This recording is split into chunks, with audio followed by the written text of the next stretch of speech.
Okay, so hi, welcome. This is Broccoli Talk, episode 1. I think that's what I'm going for. Broccoli Talk. I'm going with that for the name because I was going to do something like Friendly Fire, but then I realized that that's name going to be taken by everyone, so I didn't do that.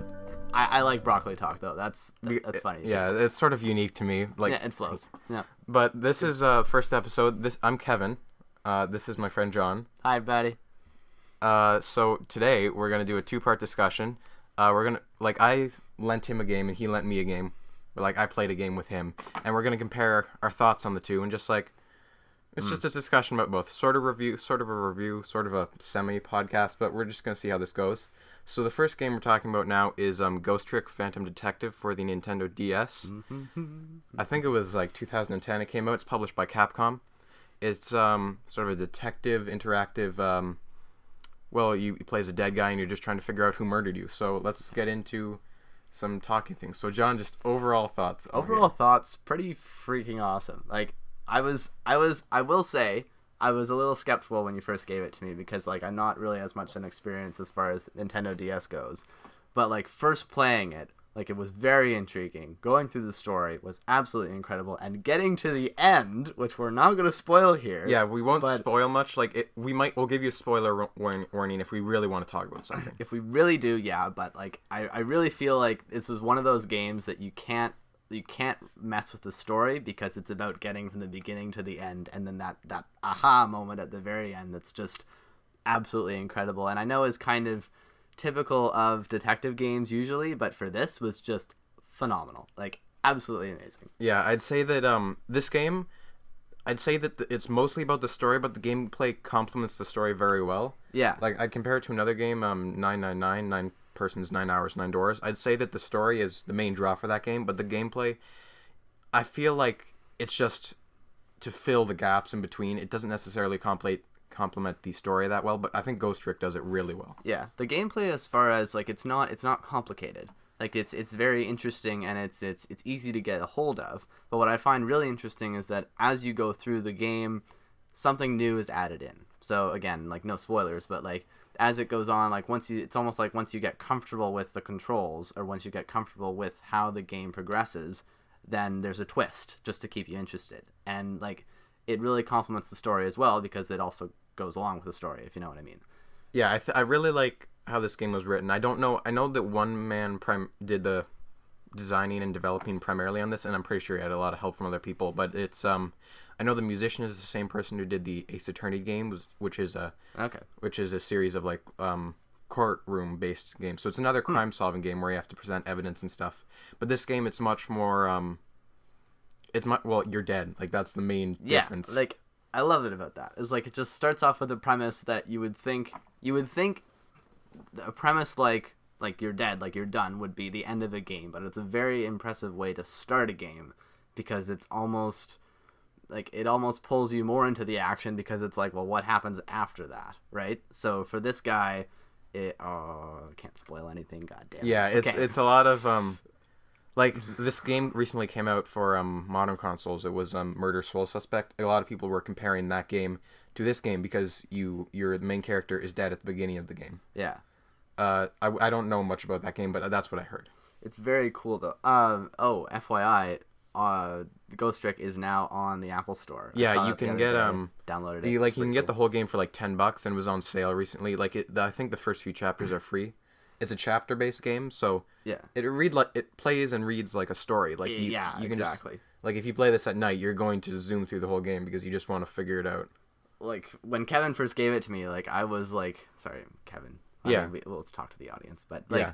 When I first got it, it felt like that. It felt like I would get home from school or whatever, and I would play or read a chapter of the game and then do something else. That's what it felt like. So that it's finally getting to the end of that book was, oh my god, really awesome. it ended really well. It summarized all the questions you might have. It talked about all the characters.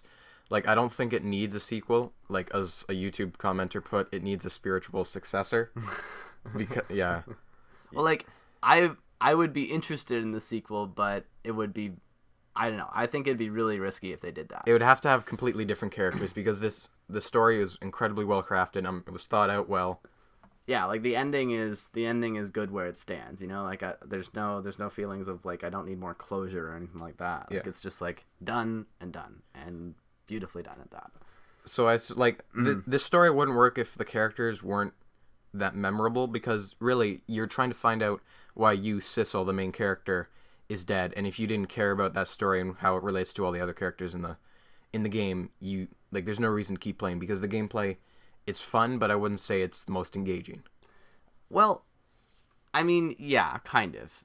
So as far as the gameplay goes, as I was saying, like it is a bit simple, but the controls kind of it is cool though, because now that you're dead and you're going around and you see the world in a whole different way, like it is kind of fun to have that skill, even if the gameplay itself isn't the most complex. Like it's cool to be like in that environment and do that. So I mean, is it very immersive? Sometimes, but again, like it does change over time.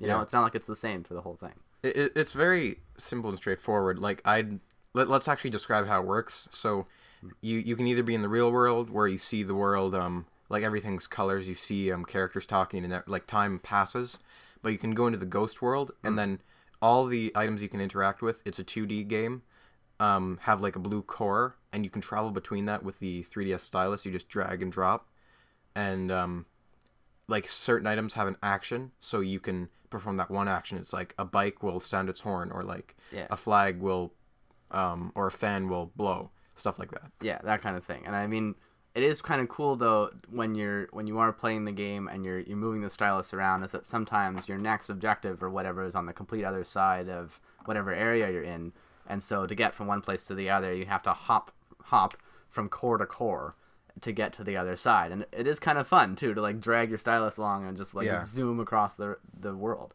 You could actually use the D-pad, and I felt like because like when you're using the D-pad, it gets to its limits more, so I'll just wave it around in a circle and it'll be like, this is what I can hit, and then like you can really see the range a bit better with the D-pad. Yeah, I do that too. And I mean, little trick, I also noticed that like if you like loop it around kind of, instead of going straight towards a core, if you loop it around, it stretches a little bit further. Yeah. I don't know whether you're supposed to do that or not, but it was cool because like you would loop a bit and then get a little bit further, and it's like, it's a trick, you know?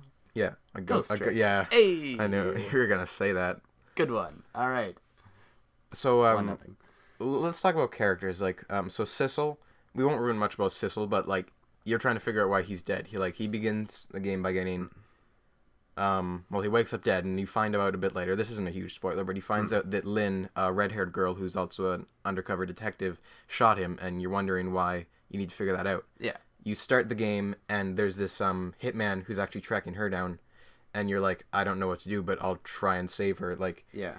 because the main hook about this game is that when you possess the core of a human or something that's died, you can travel back in time to 4 minutes before their death. And try and save them. And that's like, I would think is like the main driving force of the game, is like is going back and not so much preventing crimes, but like altering people's fates so that the crime doesn't take place and these people live on. Yeah. So like the main character Lynn, or not the main character, but she's basically your partner. She doesn't remember killing you, and you're trying to figure this out. So you actually help save her life like multiple times, like 5 times, and because she just keeps getting into these situations and keeps getting in trouble.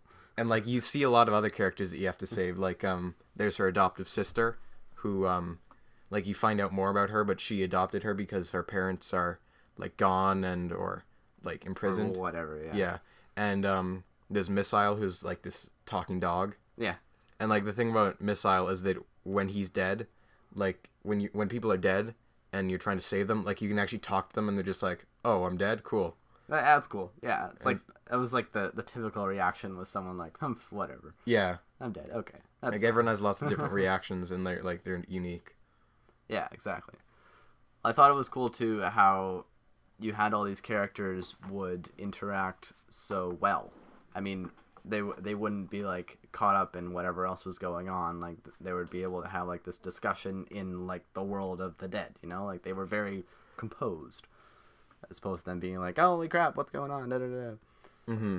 And like you could there are a few characters who like wouldn't wake up. So the first time you save Lynn, you don't get to talk to her because she's in a coma when she's dead or something like that. Yeah. And that was sort of to keep like characters who wouldn't need a lot of dialogue from doing like there's this undercover cop that you just didn't talk to at all. You just did save him. Yeah, it's true. So it's like it's not like everything is significant, but they are all important. I guess is if that or follows the plot. I guess. Like there's this one scene where multiple people died in the same accident, and you like the one body that would actually help you avoid the event, like someone crashed a car into a building, like you can't reach that person, but you have to reach another person then you can go back in time and reach the other person in like the car, and you can stop the car from crashing. Yeah, so it's not like it's not linear, you know, it's not like one event onto the next. It's like you've got to figure out how to get there first, and like the whole time, you know, time is passing and the same things are happening over again. It can get a little I don't know, not really frustrating, but it's challenging. It's a bit obtuse because some things don't make a lot of sense. There's one puzzle that I just got fed up with. It was later in the game. I looked up a walkthrough, like I still couldn't do it, and I'm not sure what was wrong with it, but it was like the very last one where you had to it was to I don't want to ruin anything. Don't spoil. Yeah, don't spoil. I think I know the one you mean. Like, yeah. I don't remember anything being. I remember near the end there was a couple that were absolutely not easy at all. And yeah, like, it's I spent like this is not how tries. things work. Yeah, but it's like there was only a couple of those really. Like Yeah. the rest of them, it's like it would make sense. It wouldn't be easy, but it would make sense. Like the game gives you unlimited retries. If you mess up, you can go back to the start of the 4 minutes. Yeah, so then that way you're not like, oh no, I've got to start over at a it's kind of a checkpoint, but like it's not. You don't really have to worry about any kind of progress or losing any kind of progress because it's just the same time, right? Like you're repeating the same 4 minutes over again. There are like checkpoints within those 4 minutes if you do something significant, and it makes it clear. True. So you don't have to necessarily do the whole thing over again. It's not frustrating. It just wants you to experience the story. Yeah, exactly. The story's really good too. So do you have any favorite standout levels or anything? Oh, favorite levels? Well, I mean, there's one that I could say again, and you know the one I'm talking about. But certainly the chicken one was pretty funny. Yeah, there's this chicken restaurant where like this chef sings, and like that's a very big one of the bigger levels. There's a gigantic chicken hanging from the ceiling, and that will crush people. Yeah, that's really bad. And like there's a waitress on roller skates, and there's lots of different elements. Yeah, exactly. So you've got to navigate your way through all that. Is that the one with? That's the one with the car, right? Yeah, that's the one with the car, actually. Yeah, and then that causes the chicken thing to fall and crush people. And there's like multiple floors to that one. And another thing is that telephones are another big thing. That's how you travel from place to place. Like, there's a set location, like a list of locales, and every time you go to a phone, you can only travel across a phone line when there's a call being made. So you'll be like, oh, here's a new place that I can travel to. But it will also give you a list of like the other places you've been. Yeah. And it's like, should I go to the site where this person's dying or this chicken restaurant? Yeah. And it's like, you screwed up. Like, why would you go to the chicken restaurant? Yeah, actually, it'll give you that choice, even though it's like one's wrong and the other one's clearly right. And I mean, that's like during whatever mission or whatever replay you're doing. But then when you're trying to figure out where, I guess, the next place that you're supposed to be is that you kind of got it's kind of like free roam, almost a little bit. Like there's an open world element to it because you can go anywhere, but when there isn't. You will go to a place and there's literally nothing to do. Yeah, like there's a clear choice you need to go to. Yeah, it's like usually the newest one you get will be the one that you go to next, and the rest of them are just there. It's just like a reference list. Yeah. What was I gonna say? Okay, I forget, but I think my favorite level was the prison one. Like, there are multiple sections to the prison. There's the prison one where there's, like, these two guards. Like, all the characters are really unique. Like, there's two guards. One is, like, this really, the guy who wants to be good at his job, and he's, like, all scared. Enthusiastic and, like, eager to serve. He has, like, a safety dance, and he has this weird-ass dance during one part. And then the other guy... like, a few parts, actually. Yeah. And then the other guard is just like, what are you even doing? And he just doesn't care. He throws paper at him. Yeah, the other guy's like, whatever. Like, all the characters in the prison were, like, really good. And then you had to, you're trying to liberate one guy, like because he was going to get executed that day, and you need to save him. So you like have to travel through 3 cells. Like there's like a rock star prisoner. There's like this really chubby guy prisoner, and then there's the prisoner you have to save. And like they're trying to like escape out of the prison, and like you have to go through the plumbing, and like there's a whole lot of stuff. Like there's so much more going on than like it's hard to describe the whole thing, but like that level is just insane. And that's the point, is that as you keep exploring through that set, you'll eventually figure out like what's the connection and how you get to your objective, like through all the different mechanics that are there, because not everything will be related to what you have to do. Like my favorite is like, I don't know, when with the 2 prison guards, when they're talking to each other, and one of the guard like crumples up one of those balls of paper and throws it at the dude, like, and it lands on the floor. Like that's significant, because then you have to like get in there and some things are timed, so you could actually miss, like, I think unless you're in like the 4 minutes to die thing, you can't really screw up, because like the 4 minutes to die, you get to retry everything. But if it's something like in between saving someone's life, I don't think you can mess up. So like I think the only way to get across that room is to jump into the paper ball while it's in the air. By the way, when you're in the ghost world, everything's frozen. Yeah. Like you don't have to worry about actually getting something. So it freezes everything so that you can jump from, like, say, the paper ball in midair to the other side of the room. But I can't really remember whether that's the only time that you do that. Oh, you know what? I know what it is that then you start, or you listen to another conversation between the 2 guards, and so then the guy throws another ball of paper, and then you get another try. Yeah. So even if you miss it, the game gives you another opportunity. It's just that you've got to go over what's already happened again to try and get that chance again. Yeah. So you can, in the real world and other things, actually look at speech bubbles, and it gives you a little bit of information. But anything important, it will most likely tell you straight up. Yeah. And it gives you hints sometimes. Yeah. All the information, if you want to get like really detective-like, it'll put all of your information into a little folder thing in like the top left corner of the screen. You go into it, and it's got profiles of all the characters, updated with all the information that you've recently learned about them. It will give you like names for them. It's like sneaky guy. And then it's like sneaky evil guy. And then later you find out his name's Dave, and so then it'll just be Sneaky Dave or something like that. Sneaky Dave. Any standout characters that you really liked? Standout characters, I would have to say, were, no spoilers, but there's a certain inspector that I think would be a standout character. No, we can say his name, Inspector Caballena. Yep. Like, he reminds me of Kramer from Seinfeld.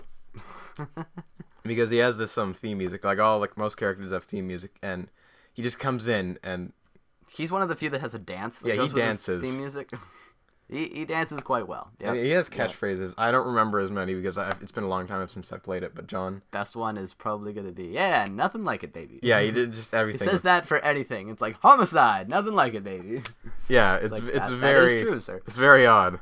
Oh yeah, but again, like an interesting character, and now that I think about it, like all the other characters, backstory. Yeah, so there's a lot of stuff like there's the initial reaction you have to them, and then like the secondary reaction, then this is their whole story, I'd say. Yeah, so it would be safe to say that by the time that you've learned everything there is to know about all the characters, you're probably out the end of the game by then, because it's like each of the characters has an underlying theme or some little quirk to their personality that you learn about as you go on, and it's just about like learning more about each character. And so it's like, oh, this person's different, this person's different, this person's different, and then you keep going and you just get more and more information about all these people. I was surprised, like pleasantly surprised by how some characters turned out. Like what was it, chapter 3, there were a few characters there that I didn't really like or something. Like you meet them early on, and it's just like, yeah, I don't know what they're going to do with this. I don't know how this relates later on to the overall plot. Then you see how they actually turn out. Yeah. And then you're like, okay, I actually really like this character more just because I learned something about them. Yeah. I feel like that's important too. It's like if that character stayed with you the whole time, you'd probably just get more annoyed because it's like, ugh, I don't know enough about you yet. But then when they come back and they're like, hey, I'm different now. It's so much better than them sticking around the whole time. There's a lot of flashbacks, and the way that's told. Not a lot of flashbacks, but I suppose the flashbacks are the going 4 minutes before someone's death. Yeah, so like, and they also do help with the plot and all that, because again, with all the backstory, like some of it is serious backstory, so there is flashback that'll go and then give you a bit more information about what's going on in the present day. Another few standout characters. Jowd, he's a detective. True. There's the crazy bird scientist guy. Crazy bird scientist. There's Yeah, the that's crazy true. park guy. Oh, the park guy. Yeah, he's great. Well, I always find it funny because like each of those characters, it's like there's the regular persona, and then there's, you know, You find out a lot about them. the other thing. Yeah, exactly. It's like each of them has something else. Yeah. So, even though like if you look at a character and you originally think, oh, that's just like some side character, and they may be. Yeah. But then probably odds are later on that you'll find something else about them that makes them a lot more interesting. Yeah. The other like Missile. You'll get to the end of the game. Spoilers. And it's not spoilers really. Yeah. But like throughout the whole thing, Missile is just, you love him because his dialogue. It's a talking dog. Yeah. Like he just has a personality of a dog, but he's talking. Okay. So to be clear, he's not talking to everyone else. It's just that Yeah. he's talking to like you, the main character. Because you're dead and he can talk to Yeah. you because of that. Yeah, exactly. So I feel like that is another example of those kinds of characters that you learn a bit more about later Yeah. on. And no spoiler, god damn it. Ah. And we haven't spoiled anything. Like there's a lot to figure out. Like it's very clear from the beginning who the good guys are and who the bad guys are. That's true, yeah. Like it actually makes a point of making all the bad guys look Decided. superficially very different. There you go. Like Yeah. you could see You like could- and there's hints from the beginning who the bad guys are. Yeah, exactly. So, like- it's not a huge surprise. No, it's not. And I mean, overall, though, as far as like the good guy bad guy relationship, I mean, people will change, but that kind of superficial difference is certainly a hint if you spot it early on. Yeah, I'd say there's the villains that you think are not on your side. There's the clear villains and the ones who are just like morally ambiguous. Like you don't understand their motives yet. Yeah, which is all just about continuing to play until you figure out what it is about them that makes them who they are. Yeah, it's very well paced. Hmm. Animation. Let's talk about that. Animation is funny. Graphics. Oh, they're great. Well, I mean, like, sorry, when I say funny, it's not like haha, it's hilarious, but more in the sense that when you look at it, like the animation's really good. Like it is. Like you can see, like everything is very clear, and I bet that they wanted to make it that way so that you could see whatever's going on, and so Yeah. that if you wanted to be looking in for all those key details, you could find them. But yeah, no, like it's certainly not. It's not awful. That is definitely true. I was reading like the official Wikipedia article of it. Cites one of the main things that everyone liked is how buttery smooth. Like one of the quotes is Buttery it's smooth. buttery smooth animation on the That's- and it has a gif of Cabalena's dance right right above it. Yeah, I would describe that as buttery smooth. Yeah, no, I'd say that's that like good. the backgrounds they're not. It's not like Mario where there's like a clear black outline or old games. It's like everything's smooth.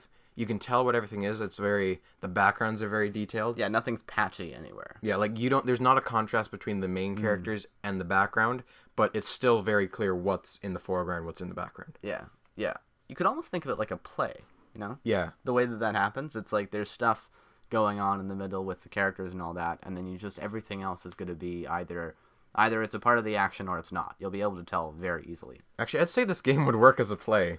Like it would You know, it would, because like there's like the characters are basically the same way, and it's always in.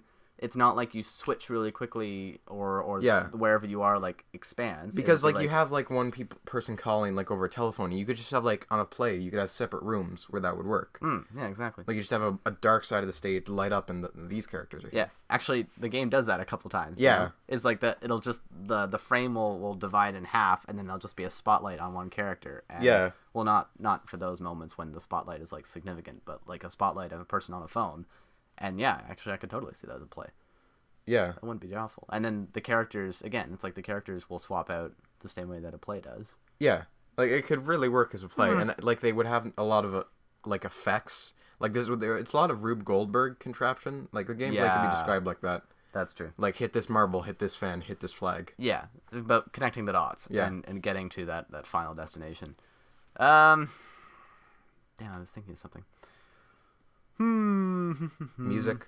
Let's talk about music. Music is I don't know cool. if you listen to it a lot. I love the background music. Yeah. Like it does it gets you into it. Yeah. You know? Like I this is okay. It's kind of related to music, but it's a story. I told Kevin this story when it first happened, but it was really cool when it happened to me. Yeah.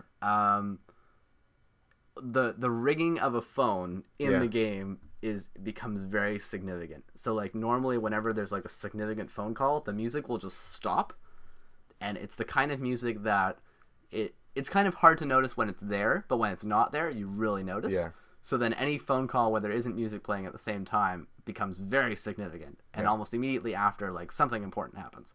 So as I was playing, like the guy, we've already said his name, right? Sissel? Yeah. So like Sissel is wondering, at the beginning of each chapter, he'll have a little text basically. So it's like it's text that goes on the screen that you're reading, that he's thinking basically. And so on that text, it read like while he's trying to figure out his identity, and he basically was just like wondered to himself, who am I?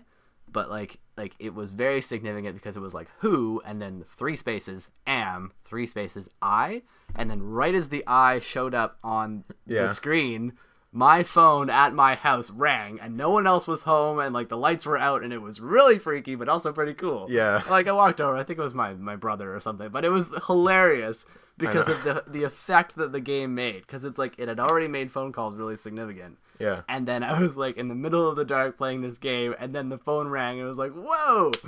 And yeah. Yeah. So music. Phone story. I really like the music in this game. Yeah. I'd say Missile's theme, Lynn's theme, the prologue theme, Come on, Kevin. Jowd's theme, Cabalina's theme. Hello. Yeah, I just said it. Trying to think of oh god. Like I don't think there's a bad track in the game, but there's ones that stand out more than others. The one where it's like you'll have a 10-second countdown at the end of each like a replay. death thing, Yeah. because it will say like there's one final thing you have to do and you have 10 seconds to do it. Like it's not literally 4 minutes each time you do it, but it's scripted, but it will get down to 10 seconds. Like you're very close to saving the person's life. Yeah, so like you'll know when it's coming. Like it has a little hourglass there somewhere, and the hourglass changes depending on the events that are going on. So not necessarily like a 4-minute timer. Yeah. But it's based on like what's happening. You could run out of time, but it's not 4 minutes, I think. Yeah, no, it's probably longer than that, just because like they don't want to give you, like, if you're sitting there idle, they wouldn't want to like shut you down just because Yeah. pay attention. Overall, I think we've said general thoughts. Yeah. Do you want to get into spoilers? Just like spoiler warning from this point on, we'll talk about the end of the game, because not everyone who listens to this is going to go out and play the game. So some people might want to hear about the end. Yeah, that's true. Okay, so like I guess from this point on, we're just going to talk about spoilers. yeah. So be warned. Spoiler alert, spoiler alert, spoiler alert. I can't emphasize that more, because Yeah. the importance of going through the whole game and like getting to the end, like that's what makes it significant. It's like reading the last chapter of a book. without Actually, reading the if rest you of it. want to, you could just watch a Let's Play, because like that's true. it's not that, like, the story is very clear. You could just watch it. Like I'd recommend it. The only reason that it took me so long was because I read it I keep thinking of it like a book. I played it a chapter at a time, Yeah. you know, and it's 20 chapters, and the chapters I would say are 10, 15 minutes. 15 minutes or so, Yeah, yeah. you know, so like it doesn't take long to play. And that's certainly. you're going to screw up, so it's going to be longer than that. Yeah, So, exactly. It's like, I'm sure you're good, but you're going to screw up eventually. Yeah. 'Cause So it happened. All right. yeah. Spoiler alert. Okay. One more time, because Yeah. So from this God point damn on- it, if you listen to this right now and you get a spoiler, I'm so sorry. Yeah. Okay. So basically, the way the story ends up is that, well, like, we need to explain the basis of the story. So Sissel, he's trying to find out who killed him and why. Yeah. So he wakes up at a junkyard. He travels. He saves like Lynn's adoptive sister. He rescues Jowd, who is like Jowd is the father of Lynn's adoptive sister, and it turns out that years ago, like when Jowd's wife came home, the adoptive sister, I forget her name. Isabel? I'm not sure. But basically, the little girl, she made up like a Rube Goldberg machine for her mom that would like be "Happy Birthday, Mom," and like something changed about it that like set off a gun that shot the mom. Yeah. And like that's actually one of the things. Like Lynn gets killed by it later, and you have to Sadness. save her from that, and it like builds up to that's an important event later. Yeah. So, and basically, I think, again, spoiler alert, I'm going to keep saying it because it's important. The story kind of, once you figure that out, once you find that out, that there was some unknown influence that changed this all those years ago, you're focused on finding out what that influence was, because This game has a very, like, it doesn't start out like that. Well, I mean, it's ghosts, right? But Yeah, it becomes more supernatural than I was expecting, and I'm okay with that. I usually don't like it, but it worked here. I thought it was really cool because there was kind of a scientific-y catalyst, I guess. So, like, as far as the whole ghost thing goes, like, if you look at that and think, oh, supernatural apparitions, I don't give a crap. But you don't really need to because there's a bit of an explanation that you get later on. All right, fine. Spoiler alert. Fine. Yeah, it's really, you have to get into the mind of the world. Like, if you're just like, this couldn't happen, then you're not going to enjoy the game. Like, you're not going to enjoy a lot of media. But this one, if you, it's not a stretch compared to a lot of other media. No, it's not. Should we talk about, like, basically what starts it all? Yeah. So what starts it all is an incident. Like 10 years before what's going on with Sissel right now. Yeah, so 10 years before the events of the game, like a guy called Yamiel is he's basically, that's another name for Sissel. Like that, it's Sissel. So basically like he's working as an undercover cop and he's investigating the spy agency and he's just like doing his job and like something goes wrong and basically Jowd and Cabalena, their partners, detectives, they're investigating this and then like Yamiel is like, they don't know that I'm an undercover cop. Like, he can't prove that he's an undercover cop. So he freaks out. He runs. Then Jowd, like, goes to a park, and they're having a standoff, and, like, Yamiel picks up Lynn, who's the red-haired girl, and she's just like, I'll shoot the girl if you don't back off, Jowd. So this is the scene at the time, is that Jowd right there is not going to back down. He's got a gun to Yamiel. Yamiel has, like, I don't know, however old Lynn is, very young. Yeah. Like, as a hostage, and so they're basically in this standoff, and what happens... I forget the actual events, but, like, did Jowd shoot Yamiel, or did the meteor hit? Okay, now we have to explain what that is. So there's... At this standoff, nothing's happened yet, but basically what Jowd... Like, later on, you talk to Jowd about this, and he's like, I would have shot him. So he makes it think like he did, and he thinks that he did, and he's like, I'm guilty, I might as well have, because he was going to. But Jowd did not shoot. Yeah, before anything happens, a meteor comes out of space, obviously. Yeah. And, like, anyway, there's this explosion and all that. And one of the fragments from this meteor pierces Yomiel in the back, and he just falls to the ground. And I think he dies at that point. Yeah, basically dead. And then, of course, Jowd and Lynn have this little moment about, like, oh, you know, mister, what do you do? Thank you for saving me. It's like, what do you do? I'm a police detective. And so then 10 years later, what's Lynn?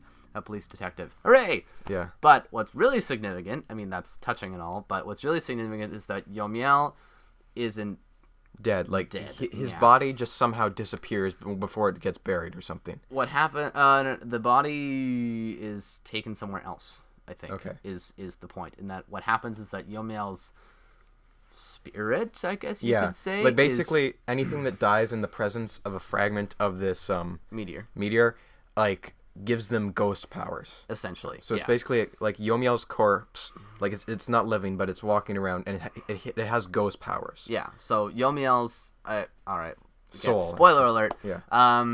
Yomiel, anything that dies in the presence of this meteor, doesn't get the same powers. It gets ghost tricks. Yeah. So that's why like Sissel and, like, we're gonna spoil it, Missile actually gets ghost powers later. The dog, yeah. Because he died in the presence of the meteor. Yeah. And basically, like, that's why all the other people who die don't get those powers. Yeah, it's because, like, so that as long as they're in the presence of that meteor, then they have some sort of ghost trick power. Some sort, yeah. So they all change. I mean, we could spoil that too. I mean, it's not really significant. So their powers are different. What gives Yomiel his ability is that he can control living things. But initially what he was able to do is possess his own body, basically, his dead body. So he basically just, like, got into it again and walked away. Even though the body was dead, he was still in the body. Yeah, so he was around. He wasn't alive, but he was around. So basically what happened was that to get revenge on Jowd, he messed up the contraption that killed his wife. Yeah. So, like, basically Jowd, in order to keep his daughter, because she built the machine, she didn't know what was wrong. He's like, I killed my wife, my daughter had nothing to do with it, and he went to jail. Yeah. And Lynn adopted their daughter. Yeah. And Lynn was trying to prove Jowd's innocence on the night that she met with, you with Sissel, but in fact it was actually Yomiel. And so what happened is that Yomiel possessed Lynn and made her shoot you. And so then you... Basically, Yomiel's body, which is dead, he leaves his body, controls Lynn, makes Yeah. Lynn shoot his body. To frame her. But it turns out he didn't actually shoot. Oh, do we really want to spoil that part? Okay. Yeah, so there's this one big... We're going to leave the biggest... I'm sorry. It's the important one. Like... Okay, we're not gonna leave out the one. But, like, Lynn didn't kill... Like, the possessed Lynn didn't kill who she shot. Yeah. Who she thought she killed. Yeah, so the framing was successful. Like, from the camera, it looks like Lynn had actually, like, shot Yomiel's possessed body and all of that. But something else was going on there. And, hey, if you play the game, Yeah. you'll figure it out. Yeah. That's as far as I want to go, because it's really good. Yeah. So, basically, that's what Ghost Trick is. It's it's a very good game. I would recommend playing it. Absolutely. You can find it App Store or DS, and It was free on the App Store for a while. I got it like free. one thing that I didn't want to, no, actually one thing I really wanted is that like I figured there was some special edition where you could actually get the soundtrack of the game with the game, but like I'd really love that. Like I have it on YouTube and I just listen to it all the time. Yeah, but soundtrack's good. Yeah. Other than that, I think that's all we really wanted to say. So thank you for listening to Broccoli Talk. Broccoli Talk. That's what we're calling it. Yeah, you are. Episode 1. This is actually part 2 discussion, like part 1, and we're gonna have a part 2 that should be up at the same time about Star Trek Online. Yay! I played that game at John's house, and we're gonna talk about that. We're both big Star Trek fans, so Yep. we'll talk about that. So thank you for listening. Have a nice day. Bye, kids.